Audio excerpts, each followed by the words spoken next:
할렐루야. 옆에 분들하고 인사하시겠습니다. 주님의 평화가 함께 하시길 빕니다.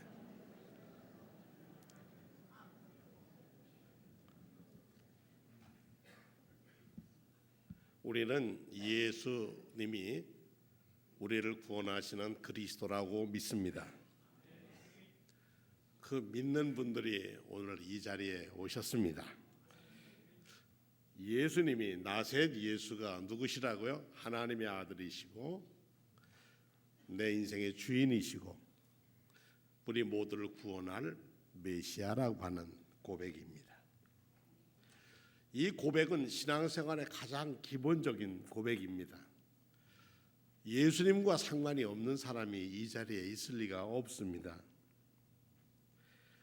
그런데 늘 예수를 오래 믿나 보면 예수님은 그냥 계시는 거야 하고 예수께서 그리스도라고 하는 사실을 재확인하지 않을 때가 있습니다. 성령의 임재를 연습한다는 것은 연습이라고 따로 있는 게 아니라 주님이 내가 누구인지를, 나는 예수님을 누구라고 고백하는지를 확인하는 일이기도 합니다. 저희 어려서 배우기는 우리나라는 백이민족이다 이렇게 얘기해서 우리는 흰빛을 숭상하는 나라다 그랬는데 이제 그런 얘기 없습니다. 왜냐하면 이제 우리나라도 이제 밖에서 우리 결혼해서 오신 분들이 몇십만이 되고 또 같은 땅에 살면서도 북쪽에서 온 사람들도 굉장히 많은 숫자가 와 있습니다. 한때는 외국과 결혼합니다 하는 거 소개해 줍니다 하고 있었는데 요즘은 뭐냐면 북녘에서 온 사람들과도 이렇게 합니다. 할 만큼 우리의 주변에는 다원화된 사회 속에서 살아갑니다. 다원화 사회라고 할 때는 나의 것도 소중하지만 상대방의 삶과 문화도 소중히 여기는 그런 마음을 가질 때 다원화 사회가 됩니다. 각 나라에서 온 사람들이 자라온 바탕과 문화가 달라도 우리는 그분들과 함께 살 수 있는 근거가 어디 있느냐면 우리가 고백하는 신앙 고백, 감리교 그 신앙 고백에 있습니다. 그 신앙 고백은 이렇게 합니다. 우리는 하나님의 뜻이 실현된 인류 사회가 천국임을 믿으며 우리가 원하는 것은 대한민국 헌법이 저 국회도 다 통과되고 쓰여지기를 바라지만은 사실 우리가 바라는 궁극적인 목적은 하나님의 뜻이 온 인류에게 실현되기를 바라며 그에 부름받은 사람들입니다. 그 사회가 천국임을 믿으며 하나님의 뜻이 온전히 이루어진 곳 거기 함께 사는 사람들이 천국 생활을 한다는 거죠. 하나님 아버지 앞에서 모든 사람이 하나님을 아버지라고 부르는 사람은 모든 사람이 그 얼굴과 그 생각이 다를지라도 형제가 됨을 믿으며 그리고 우리는 우리가 가지고 있는 최종의 핵심은 하나님의 의와 우리에게 주시는 최후 승리, 의가 승리할 것이고 그 승리하는 사람에게 주시는 선물은 영생이라고 고백합니다. 이것이 우리 기독교 대한감리회에 속한 성도들이 그리고 모든 사람이 고백하는 신앙의 마무리입니다. 결론입니다. 오늘 마태복음에도 이와 똑같은 기사가 있습니다만 제일 먼저 써졌다고 하는 마가가 전한 복음서, 하나님의 아들 예수 그리스도의 복음의 시작이다.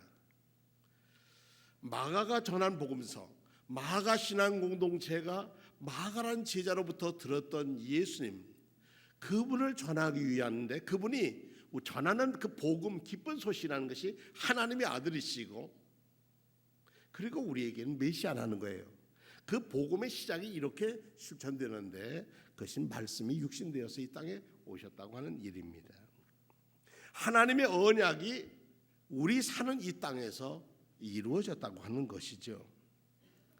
예수님이 오늘은 가이사 빌립보라고 하는 저 북녘 갈릴리에서 더 북쪽으로 가는 단이라고 하는 저 꼭대기에 있는 동네에 여행하던 중에 거기 가보니까 산에 판테온이라고 하는 신전들이 쭉 둘러져 있었습니다. 그리고 사는 것이 그쪽은 팍팍하지 않고 농사도 잘 되고 아주 기름지고 좋은 땅이었습니다. 넉넉한 그들에게서 지나가다가 사람들이 거기에 현혹되게 돼서 제자들이 여기 이렇게 잘 사는 동네도 있구나 그런 마음들을 가질 때 예수님이 물었습니다. 사람들이 나를 누구라고 하지?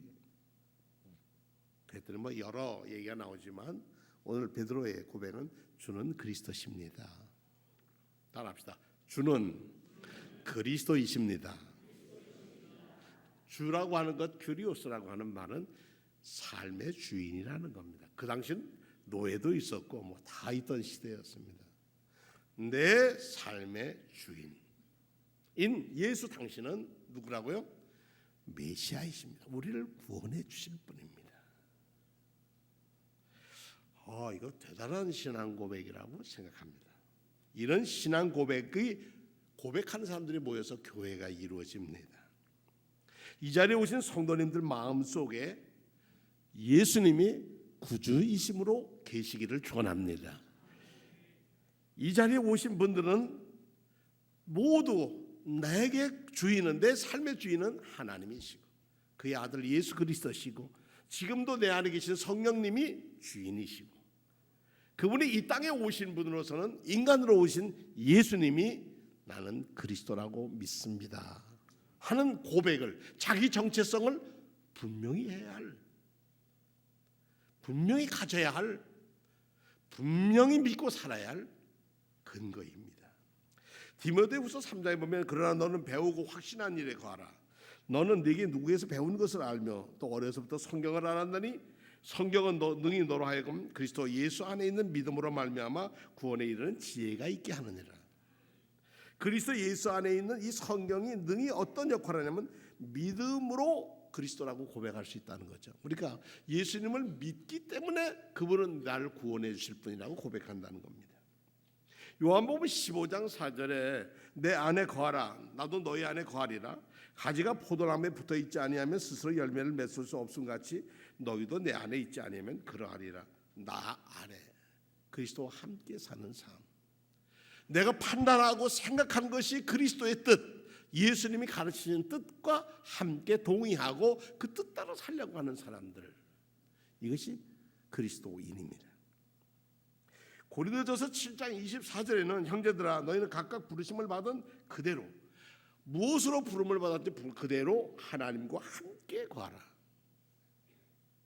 요한일서 2장 27절은 너희는 주께 받은 바 기름 부음이 너희 안에 거하나니 너희도 아무 너희를 가르칠 필요가 없고 오직 그의 기름 부음이 모든 사람에게 너희에게 가르치며 참된 것이 없으며 너희를 가르치신 그대로 주 안에, 주님 안에 거하라. 이렇게 그 안에 더불어 살으라고 하는 겁니다. 기독교는 혼자 사는 종교가 아닙니다. 더불어 사는 겁니다. 즉 함께 있을 때 예수님이 그리스도인 것을 우리가 믿고 든든히 붙들게 됩니다. 오늘 이 설교 말씀을 드리면서 전 제 자신에게 물었습니다. 안희서 너는 예수님이 그리스도임을 믿느냐부터 시작했습니다. 목사니까 그렇다고 하지 말고 너 진정으로 너는 예수님을 누구라고 믿냐? 그런 물음부터 시작을 했습니다. 예, 제게는 예수님이 저희 주님이십니다. 우리를 있게 하시고 제 삶과 우리의 삶을 구원의 길로 이끄시는 그리스도 예수의 사랑이 저를 있게 하고 성도님들과 만나게 하셨고, 그리고 그분이 예수가 나사렛 예수가 그리스도라고 하는 것을 함께 고백하며 살기를 원합니다. 요즘 다시 예전에 한번 상영되던 영화가 다시 아주 인기 방송되는 영화가 있는데 그것은 알렉스 헤일리라고 하는 미국 사람이 쓴 뿌리라고 하는 그런 소설입니다. 뿌리. 1976년 헤일리가 외할머니한테 조상들에 대한 얘기를 듣다가 그 조상들을 찾기 시작했습니다. 너 우리의 조상은 말이야 저 아프리카, 북서아프리카 세네갈 옆에 있는 감비아라고 하는 나라에서 왔다. 근데 감비아는 강가에 있는 동네에 사는데 참 평온했어. 그런데 어느 날 노예 자비들이 와가지고 강제로 잡아서 짐승 묶듯이 고기 잡듯 그물에 묶여서 이 미대륙에 와서 노예로 팔렸단다. 그리고 내려온 얘기들 가지막 집안 얘기를 해주는 것을 이 헨리가 듣고 하나하나 정리해 나가기 시작을 했습니다. 그가 뿌리라고 하는 책을 출간했을 때 전미 도서상, 퓰리처상, ABS 방송국에서는 이 같은 걸로 미니 시리즈를 했는데 평균 시청률이 44%. 그 해에 에미상 9개를 받았다고 합니다. 우리나라에 1977년에 소개됐습니다. 저도 예전 젊은 시절에 뿌리라고 하는 것을 드라마에서 연속하는 걸 본 적이 있습니다. 이 뿌리라는 것이 방송되면서 미국에 사는 흑인들은 보통 아프리카 아메리칸 이렇게 얘기도 하는 그 사람들이 자기의 뿌리와 우리도 하나님 앞에서 자유한 사람이라는 것을 고백하게 됐고 1960년대에 마틴 루터 킹, 말콤 엑스 이런 사람들이 흑인이 차별되어 오는 거 이 미국을 세우는데 얼마나 큰 일을 했는데 왜 우리는 차별되어야 하는가 하는 것으로 인종차별 벽을 몸으로 부딪히기 시작했습니다. 인권운동이라는 게 시작됐습니다. 1970년대까지만 해도 흑인 차별은 현실은 별로 나아지지 않았습니다. 그런 가운데서도 흑인들은 우리가 여기 있고 싶어서 있는 게 아니라 백인들의 노예상들에게 그래 끌려서 납치되어 와서 아프리카계 미국인으로 우리가 여기 살고 우리가 목화 농장에서도 일을 했고 그다음에 북녘에서는 공장 산업 발전에서도 일을 했고 전쟁터에 나갈 때는 우리 흑인들도 나가서 싸웠다. 너희들이 나라를 대신해서 우리가 여기 오고 싶어서 온 것이 아니었다 하는 것이 시작입니다. 나는 아프리카 사람이라고 하는 것을 긍지를 가게 됩니다. 지금 대통령도 아프리카의 피가 섞인 그 사람이 오바마라는 사람이 대통령이 됐습니다. 이건 정말 미국 사회를 뒤집고 모르겠습니다. 앞으로는 미국 대통령이 여성 대통령이 나올런지도 모르겠습니다. 그러나 언젠가 이 사람들의 생각은 아프리카에서 온 미국 사람들의 지금 아프리칸이라고 하는 그 사람들은 언제면 우리는 1등 국민의 대접을 못 받는다는 생각을 가지고 살았습니다. 1750년경에 미국 버지니아 주에 한 복음 전도자가 나와서 버지니아 주라면 남쪽입니다. 남군이 속했던 버지니아 쪽에서 한 사람이 복음을 전하는데 아주 뜨거운 복음을 전했습니다. 예수는 구주라고 전했습니다. 예수는 해방자라고 전했습니다. 예수는 모세를 통해서도 민족을 구원했듯이 우리 흑인들도 하나님이 구원할 날이 올 거라고 증거했습니다. 노예들이 그 당시엔 노예들이었으니까 노예들이 그 말씀을 들으면서 희망을 갖게 됐습니다.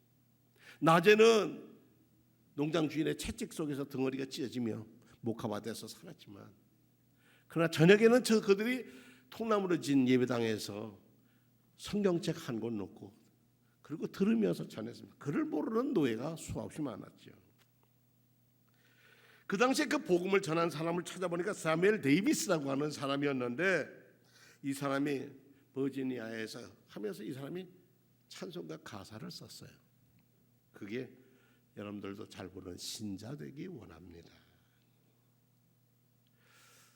노예로서 그리스도인으로 산다는 게 어떤 이런 정체성을 가질 수 있을까? 우리의 참 모습은 어디 있을까? 우리가 단결해서 백인과 싸워서 우리에 쟁취할 건가? 그 당시에는 감히 생각할 조차도 없었어요. 그러면 우리의 진정한 자유는 신앙으로 우리는 당신들이 우리를 쇠고랑 채우고 묶고 있어도 우리의 영혼은 자유하다.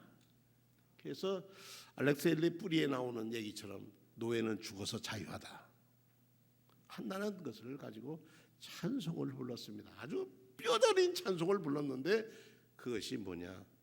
저는 참된 그리스도인이 되고 싶습니다. 진심입니다. 하나님. 우리 한번 불러보겠습니다. 463장 우리 찬송을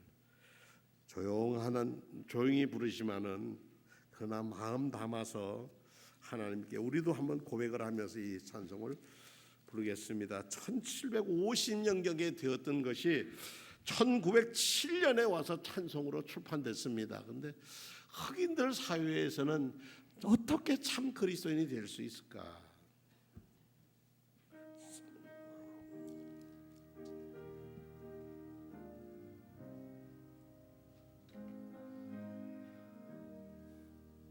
진자 되기 원합니다.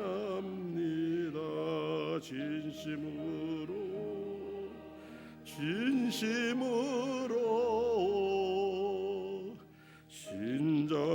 되기 원합니다.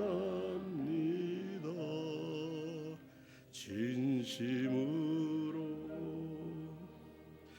신자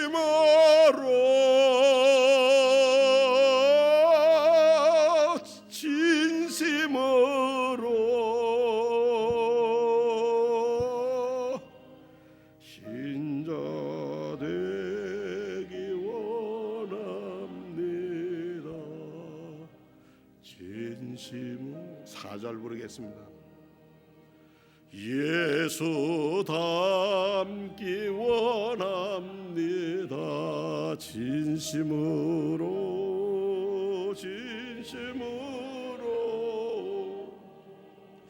예수 닮기 원합니다. 진심으로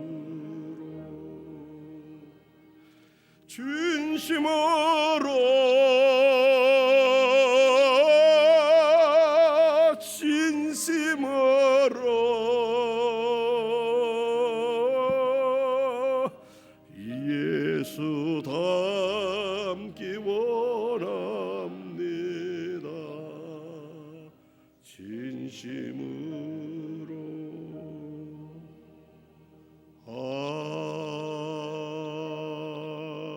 아멘. 사랑하기 원합니다. 저 노예 주인들 밑에서 그래도 사랑하기 원합니다. 거룩하기 원합니다. 그리고 그들의 마지막 고백이 예수님 닮기 원합니다. 이것이 미국이 지금까지 든든한 나라로 세계 강대국으로 견줄 수 있었던 아픔 속에서도 할 수 있었던 믿음의 밑바탕이라 생각합니다. 우리가 신자라서 신자 그리스도인으로 산다는 문제는 성경에서는 꼭 두 가지를 요구합니다. 하나는 믿음을 요구하고 그 믿음에 따른 행함을 요구합니다. 이 둘의 관계는 따로따로가 아닙니다. 믿음은 행함 가운데서 자랍니다. 따라서 이 믿음과 행함의 문제는 우리의 삶 속에 녹여져 표현되는 것이지 믿음 따로 행함 따로가 아니옵니다. 그래서 우리는 예수를 그리스도라고 믿는 사람이라고 믿는다면 예수를 주님으로 모신 사람처럼 살아야 합니다. 그게 바른 가르침, 바른 생활입니다. 우리의 생활 속에서 녹아져 나와야 합니다. 우리의 말 속에서, 생각 속에서 그리스도의 사랑이, 그리스도의 거룩함이, 주님 닮은 온유하고 겸손함이 드러나야 합니다. 그런데 우리는 가장 큰 문제는 우리가 그리스도인이라고 하는 정체성을 잊고 산다는 겁니다.